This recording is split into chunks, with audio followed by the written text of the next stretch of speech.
Just ahead on CTV News, lawmakers warned of more cuts to Maryland's budget. Plus, the special election for Prince George's County is just days away. We'll tell you what you need to know coming up. Stay tuned. And we sit down with the County Council District 5 candidate. Those stories and more on CTV News, starting now.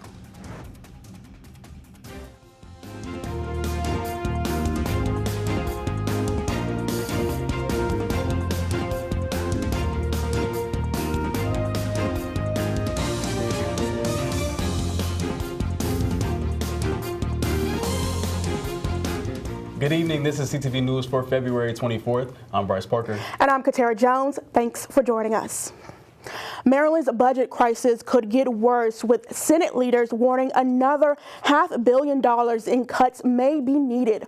Lawmakers are scrambling to rework the state budget as a possible federal government shutdown threatens even more reductions. With a federal government shutdown looming, state leaders expect disastrous cuts to Medicaid, education, and other critical programs. Senate President Bill Ferguson says a Republican-controlled White House and Congress could shift costs to the state on top of an existing $3 billion deficit. Know that something is coming. We don't know the extent to which, and so that's where we have to look at additional cuts to try and save money now, and we'll have to have a balanced approach because we know we're going to have to cover some expenditures that we otherwise would expect the federal government to cover. I think within the next couple of weeks, we will be working to probably see an additional $200 to $500 million in additional cuts to the budget, so that we can do a number of things.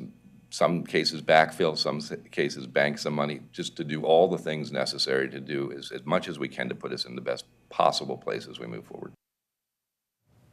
With the federal deadline just weeks away, lawmakers say every option is on the table, including a special session of the General Assembly. And private sector employees in Prince George's and Montgomery counties are starting to feel the impact of federal spending cuts. According to a state database, federal contractors in Maryland have reported planned layoffs affecting more than 1,200 people. Nearly 1,000 of those jobs are in Montgomery County. The federal government employs 10% of the state's workforce, and it is the #1 customer for some of the state's biggest employers, including aerospace and defense giant Northrop Grumman. According to the state, a number of Maryland businesses have given notice to upcoming layoffs to the Maryland Department of Labor. Elon Musk, the billionaire that is spearheading the White House's Department of Government Efficiency, or DOGE, continues to cause confusion within the federal government. This time, Musk tweeted over the weekend that all federal workers must report, quote, what they got done last week. Following his tweet, an email was sent out from the Office of Personnel Management to federal employees, requiring them to share 5 things they accomplished last week and to include their managers in their response by midnight tonight. Workers were told if they did not respond, they risk losing their jobs. And now, just into the newsroom, we've learned that the Office of Personnel Management just shared with agency leaders that employees' response to emails is now voluntary, and that the failure to do so will not be considered a resignation.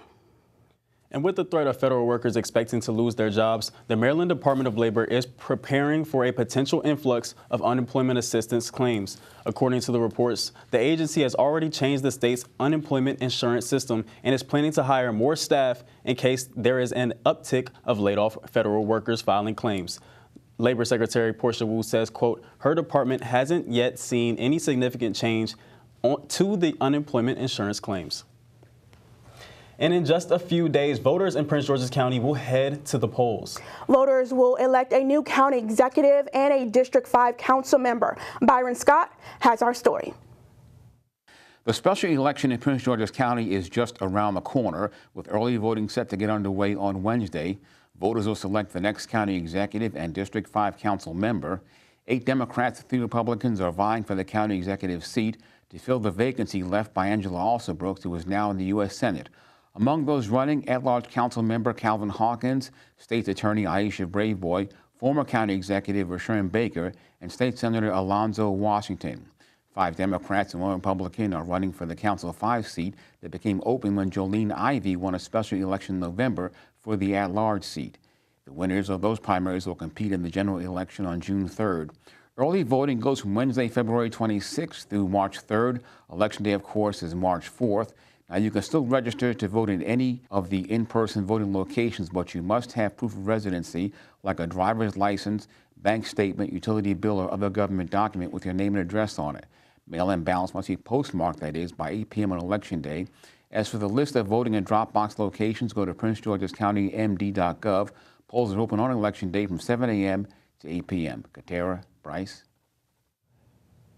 Thanks, Byron. Maryland House members on both sides of the aisle clash over a bill that would expand the state's ability to control prescription drug costs.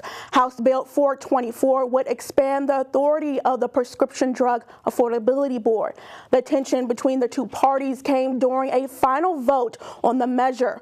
Reports show that Republicans say the bill would push pharmaceutical companies out of Maryland, while Democrats say the bill would help at lowering drug costs. The bill passed 94 to 38. And you're watching CTV News. I'm Katera Jones. And I'm Bryce Parker. Still to come, if you haven't got your real ID yet, listen up. We have details on the deadline and what you need to know. Back in a moment. Mom, did you really need to buy 2 can openers for our emergency kit? I can't help it. They're 2 for 1. What's this? We need to keep our family communication plan safe in case of an emergency. Thanks, Tita. Oh, man. Well, good thing we kept all the lights we used for Diwali. I've got the battery pack. Keep my phone powered so we don't miss any alerts. What about game night? Sounds good. Oh, we have to get to Mom and Dad's and get them somewhere safe. I've got the evacuation route loaded on my phone. I've got an updated list of Dad's meds. And I've got just what we need to get them to take this seriously. If that doesn't convince them that we thought this through, I don't know what would. Start a conversation with your family and plan together for emergencies. Welcome back. 3 Prince George's men are being sued by the D.C. Attorney General for not paying up to $90,000 in driving violations. Andre Bowman owes the district almost $37,000 for 135 traffic infractions. Earl Curtis owes nearly $28,000 for 115, and Leon Carter owes around $31,000 for 84. All of the violations span from December of 2012 to August of 2024. This is the first round of lawsuits under the district's Strengthening Traffic Enforcement Education and Responsibility, or STEER Act. Meantime, the Maryland Car Rally Task Force made 5 arrests and shut down 7 car rallies over the weekend, 3 of which were in Prince George's County. The task force dismantled rallies between Saturday night and Sunday morning. 4 were in Baltimore. The other 3 were in Laurel, Lanham, and Beltsville. 5 people were arrested and charged with multiple offenses, including motor vehicle unlawful taking and obstruction. 3 people were sent to the hospital following a crash involving an ambulance and a car on Friday night. On your screen is the aftermath. The collision happened near Crane Highway and Harbor Way in Bowie. Prince George's Fire and EMS arrived on the scene shortly after 11:30. There were 2 people in the ambulance and 1 in the car at the time. The cause of the crash is still under investigation, and Prince George's police are now handling the case. And a Maryland House bill decriminalizing knowingly spreading HIV has passed through the Maryland House and Senate. Lawmakers say the research proves the law, which was intended to reduce the transmission of HIV and encourage HIV screenings, has actually done the opposite. It has further stigmatized the disease and, according to public health experts, discouraged Marylanders from getting tested. 80% of related cases in the state of Maryland over the last quarter century have been dropped, which experts believe to be in part to people weaponizing the law. Anne Arundel County government buildings were closed today due to an ongoing cyber incident occurring over the weekend. The county government announced Saturday that they are investigating an ongoing cyber incident of external origin. Some in-person services were impacted, and county officials are taking precautionary measures to ensure the safety of their systems. The full scope of the impact is still being determined. Well, the deadline for Maryland residents to obtain a real ID is less than 3 months away. Effective May 7th, residents 18 and up must show a real ID, passport, or other federally approved identification to board domestic flights or enter certain federal buildings. The Real ID Act was passed by Congress in 2005 to help prevent terrorism and identity fraud. However, the act has been delayed multiple times due to logistical hurdles, low state adoption rates, and the COVID-19 pandemic. To obtain a real ID, residents must bring proof of age, identity, social security, and proof of residence in person to an MVA branch. The list of those required documents and examples can be found at the mva.maryland.gov. Attention parents, if your kid has one of those fancy electronic scooters, listen up. Walmart and Sam's Club has recalled this Swagtron Swagger 5 electric scooter. The scooters, powered by lithium-ion batteries, have been reported overheating, smoking, melting, or igniting, with one ignition resulting in a fire causing a burn injury and substantial property damage to a residential apartment building. Consumers should immediately stop using the scooters and reach out to Walmart and Sam's Club for a full refund. And still to come on CTV News. We sit down with County Council District 5 candidate Ryan Middleton. Back in a moment. You may have heard that the American Legion helps honor our fallen heroes. Or that the American Legion helped write the GI Bill, enabling veterans to get a college education. And yeah, you've heard us tell a good story or two. But did you know that the American Legion does so much more for our veterans? From advocacy on Capitol Hill to serving others in our communities, the American Legion continues its tradition of strengthening America through service. Learn more about supporting veterans in your community by visiting legion.org.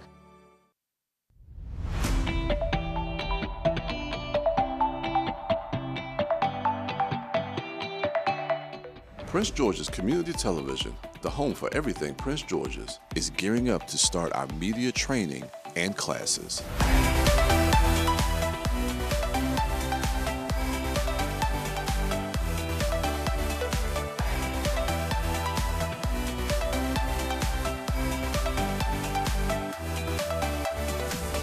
Come to PGCTV and get hands-on training in field production, studio production, producing and directing, podcasting, and video editing.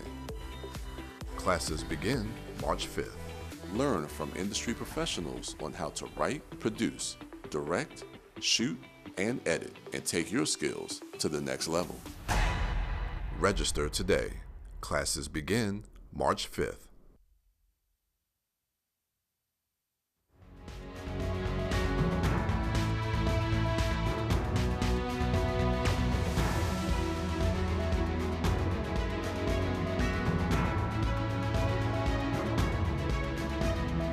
And the special election, the special primary election for the County Council District 5 seat is nearly a week away, and CTV is continuing our coverage to bring you exclusive interviews with each of those candidates. Joining us in the studio today is Mr. Middleton. Thank you so much for having us. Thank you so much for coming on our set, Mr. Ryan Middleton. First, you are running to represent District 5. Tell us why you want to represent that district. I want to represent the District 5 specifically because we need to right the ship. Our county is facing $170 to $200 million deficits on a regular basis. We need to attract quality businesses to expand our commercial tax base and relieve the residential tax burden that our residents have here. In addition to that, I also, I'm raising a child here. I have a 3-year-old son. And having grown up in Prince George's County myself, I want to make sure that we're doing everything that we can so that my son can grow up with the same sense of pride in Prince George's County that I did. Mr. Middleton, thank you so much for joining us. Thank you. So the county right now is facing currently a $170 million budget deficit. Yep. Can you explain to us how you would try to alleviate this deficit while also ensuring that the current mandatory services and services that county members need on the day-to-day is going to stay in place? Yeah. Well, as you said, yeah, we are facing a $170 million deficit with everything going on at the state level and also at the federal level. It's quite possible that that deficit could actually rise. So we need to do everything that we can to make sure that we are cutting administrative and duplicative efforts in county government, while also making sure that we're funding our priorities, things like affordable housing, healthcare, education, and public safety. Do you see yourself potentially voting to essentially cut essential services? Well, I certainly hope not. I want to make sure that we're making the right investments in things like priorities like affordable housing, public safety, healthcare, to make sure that we're still able to deliver those essential services. And then we find places that have administrative duplication, administrative redundancies, and find some cuts there so we can possibly save money. But at the same time, we have to walk and chew gum at the same time. And we have to make sure that we're doing everything that we can to increase our commercial tax base so that way we can increase funding for our county government agencies and still provide the quality services that our county residents deserve.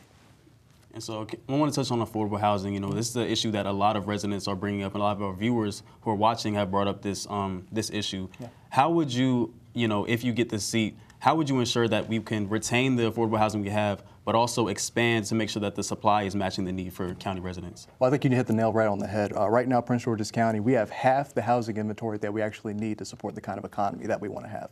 So what I want to do is make sure that we're incentivizing developers to include affordable housing in new developments. Anything from streamlining and expediting their permitting processes to fee waivers if they opt to include affordable housing in some of their units. So we have to make sure that we are incentivizing and creating the kind of environment that will offer more affordable housing in Prince George's County. You know, the blueprint for Maryland's future is a big part of the county budget. What is your plans in improving the county school system? Well, I certainly want to work with our County Board of Education. They're doing a lot of great work on that front. As a council member, I want to make sure that we are working with the Board of Education to ensure that we're receiving every single penny that we're owed from the state. As you know, the blueprint for Maryland's future, it mandated certain additional funding to go towards our school system. Well, there's a lot of state funding that's coming from that as well. I want to make sure that we're getting every single cent that can go directly towards benefiting our educators and providing them the resources they need, and also impacting student achievement. In addition to that, as a council, we sit as the Board of Health. So we'll be making decisions affecting the health of our children. And that has everything to do with student achievement. In addition to that, we also, as a council, we will be making decisions as to where new school and education facilities will go in Prince George's County. So we have a lot of things that we can do as a council, and we have a lot of important decisions that we're going to have to make. Mr. Middleton, I want to touch on something specific to District 5. You know, there was previously a land use dispute over the Hospital Hill property between Bladensburg and Cheverly. What are some of the other issues that you believe are, very specific to District 5 that you would want to try to address in those first kind of 100 days of you getting the seat?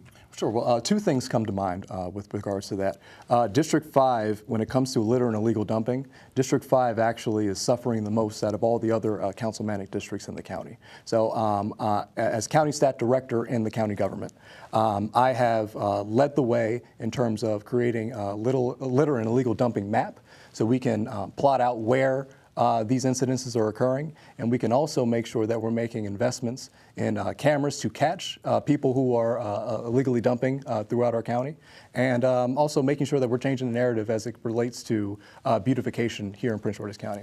The other thing I want to make sure that we're doing is providing quality resources for our seniors.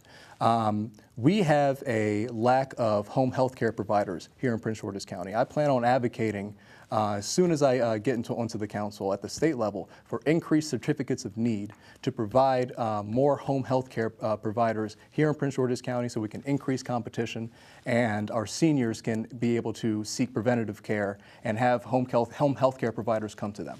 Are you seeing that an issue particularly in your district? Oh, absolutely, yes. Yeah. Yes. And can you talk about how you would promote transparency if you were elected on the council? Well, one thing that I do currently as a county stat director is I attend HOA and civic association meetings throughout the entire county. And much to the surprise of the people who attend those meetings, I hand out my cell phone number, I hand out my email address. I'm not going to do that here today, but I hand all that information out to all of these meetings. And so people know how to contact me. I think that speaks to my transparency there. So I plan on being accountable, and I plan on being accessible to the people. Mr. Middleton, we just want to focus on something a little bit broader in the county. You know, if you are elected to this county seat, what would you say is one of the most pressing issues, you know, that faces the county as a whole, and how would you work with other county members and state leaders even about addressing those issues? Well, I think a massive issue that we're having, that you all were talking about here, was what's going on with our federal workforce. Prince George's County has a very high population of federal workers here living in the county, working in the county, and we need to make sure that we're doing everything that we can, from working with unions like AFG, working with our Attorney General here in Maryland, to make sure that our federal workers are protected, making sure that they know their rights, and making sure that we're providing any and all resources that we can to protect them during this uncertain time. And lastly, you know, economic development is really critical for the county. Yes. How would you address those economic development here in Prince George's? Well, a few things. I will make sure that we are streamlining our permitting process. Right now, it takes far too long for business to open their doors here in Prince George's County. So we need to make it a lot easier to do business in Prince George's County. That's number one. We also need to modernize our zoning code. There are certain developments in some of our neighboring jurisdictions that we can't have here in Prince George's County, not because those kinds of developments don't want to come here, it's because our zoning code doesn't allow for those kinds of developments to exist here. So I want to make sure that we're doing everything that we can to make sure that we are creating the kind of environment for businesses and developments to come to Prince George's County and making it a lot easier for them to do so. All right, well, sir, thank you so much for coming by. Oh, thank you for having me. I appreciate it. Absolutely. Thank you. The special primary election will be held on March 4th, and early voting begins on Wednesday. Make sure you tune in tomorrow as we introduce you to candidate Kendall Gray, only on CTV News. And stay right there. After the break, Simon Buggs has our Monday sports page. That's right. He's got the scoop on some local track and field athletes. What's up, Simon? Hey, guys, don't go anywhere, because coming right up, Charleston High School athlete Micah Spriggs reflects on his track and field journey. Stay tuned. I am an athlete. I am an educator. I'm an EMT, a neurologist, a veteran, a business owner. I'm a mom. We are survivors. Cardiovascular disease is the #1 killer of women and doesn't discriminate. It can affect any woman at any age or stage. Yet many women don't know it's our greatest health threat. Encourage 3 women you love to learn more about their risk factors and how they can take charge of their health today.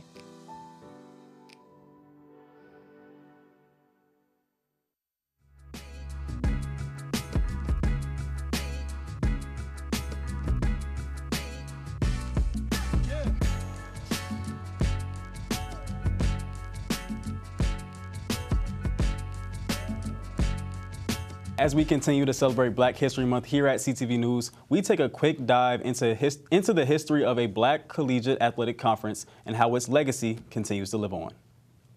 The Central Intercollegiate Athletic Association, affectionately known as the CIAA, is the oldest African-American athletic conference in the United States. Founded in 1912 as the Colored Intercollegiate Athletic Association, the CIAA served as a governing body for historically Black colleges and universities who at the time were not allowed to participate with or compete against predominantly white institutions. Fast forward 113 years later, the CIAA still lives on, represented by 13 HBCUs ranging from Pennsylvania to South Carolina, competing in 11 Division II men's and women's sports. But their biggest draw is the CIAA Men's and Women's Basketball Tournament, a celebration of Black culture, history, and basketball. Fans will get to experience a week long of single elimination basketball, HBCU pageantry, events, and college scholarships.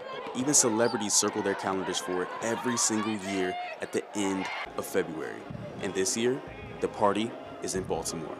Now, although this event is a win for everyone involved off the court, on the court, only 2 programs will leave the Charm City victorious.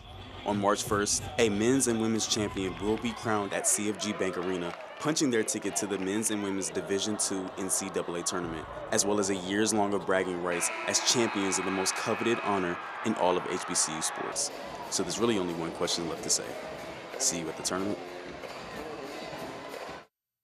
And if you can't make it to Baltimore, then you're in luck. Just tune in to CTV News as Simon Buggs, along with myself, will be following the Bowie State men's and women's basketball teams as they try to bring the first place trophies back to Prince George's County.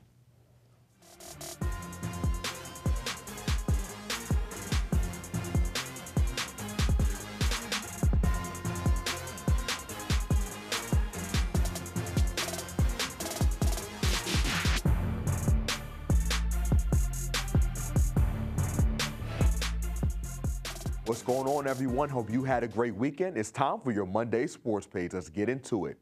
Track and field isn't a sport that you become elite in overnight. It can take a long time to perfect your technique and build up enough speed to really impress not only yourself, but judges as well with your times. In cross and track and field runner Micah Spriggs, who is fairly new to the world of track and field, touched on how he's improved since he picked up the sport 3 years ago. You know, when I first started track, it was rough. I mean, I was still coming in first place, but the times that I was producing wasn't really up there. But now, you know what I'm saying, this is my 3rd year track. I'm seeing, you know what I'm saying, a lot of improvements, you know what I'm saying, with my start, my topping, you know what I'm saying, and all the support has just been amazing. So. And Spriggs also told me about the people in his life that have given him the support he's had. You know, definitely my mom, you know, my dad, my coaches, Coach Gibbs, Coach Stafford, and then my teammates, just as a team, all the good energy coming from them has been amazing. Good luck on your track and field journey, Micah. Meanwhile, the Terps baseball team has been one that has had a lot of success over the years. And a big reason for that is the culture and standard the team has established. Having those things in place are vital to a team's success because it sets an example of how a team should do everything from practicing to eating and also how they should play during games. And star player Chris Akopian told CTV Sports about the Terps baseball standard. We have a motto, we got it after the Commanders. It's called anybody, anywhere, anytime. And it just speaks to the competitive side of our team. You know, I think we can look at our captain, number 3, Eddie Akopian, as that example. You know, when he steps on the field, you see someone who truly is competing, really competing. And so, you know, when we look at that, it sets an example for ourselves. And anybody who doesn't compete to that standard, then, you know, sticks out like a sore thumb. So I think just, you know, saying, you know, we're going to be a gritty team that competes and brings an edge, you know, that's the standard here. Maryland is currently 3-3 on the young season, and they will take the Diamond Necks versus Delaware tomorrow at 4 o'clock. And now for some news from my alma mater. Congratulations to Bowie State men's basketball guard Amari Winbush for being named to the All-CIAA backcourt team. Over 25 games, the Landover native averaged 13 points, 6 boards, and a block per game, while shooting 45% from the floor. He also started in 20 games for the Bulldogs this season. You can catch Winbush and the rest of the team in action during the CIAA tournament tomorrow as they'll face off against Livingstone College at 6:40. And don't worry, guys, CTV Sports will be providing you with highlights from the game. Moving on to the NHL, the Washington Capitals got another win yesterday, taking down the Edmonton Oilers 7-3. And franchise legend Alexander Ovechkin scored 3 of those goals, which gives him 882 for his career. And now the Russian native is now 13 away from passing Wayne Gretzky for the most goals scored all time. Ovi will look to add more goals to his total when the team takes on the Calgary Flames tomorrow at 7 o'clock. And wrapping up sports, the Washington Wizards will host D'Angelo Russell and the Brooklyn Nets tonight. Tip-off is at 7 o'clock. And that wraps up your Monday Sports Page. Simon Bucks, CTV Sports. Back to you guys. Thanks, Simon. Now let's get a look at our 3-day weather forecast. Tonight will be mostly cloudy. Tomorrow is going to be mostly sunny with a high of 62. Wednesday is going to be nice and sunny with a high of 60 and a low of 45. Thursday, get those umbrellas ready. We'll get 62 degrees and have a 60% chance of rain.